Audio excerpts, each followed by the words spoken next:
हे hi guys, क्या आपके साथ कभी स्कैम हुआ है? मेरे साथ हुआ। मैंने ये फाउंडेशन ऑनलाइन ली, फिट मी शेड 115, लेकिन अनफॉर्चुनेटली ना तो ये 115 शेड है और ना ही ये वो प्रोडक्ट है जो मैं यूज़ करती हूँ। ऑनलाइन लिया मैंने, बट अब देखिए, एक तो हाफ बोतल, दूसरा बोतल की हालत देखिए। और एक चीज़ मैं बोलूँगी, ये बिल्कुल डुप्लीकेट प्रोडक्ट है। जो मेबलिन फिट मी फाउंडेशन है, वो फाउंडेशन जो है वो मैट फिनिश होती है। ये देखिए, ये कुछ ऑयली सा है, चेहरे पे लगाते हैं तो फिर चेहरा जो हमारा है 5 मिनट के बाद वो फाउंडेशन ही गायब हो जाती है।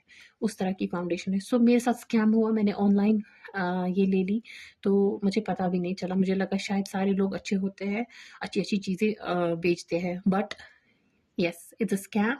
So please be alert. इसका भी डुप्लीकेट है। या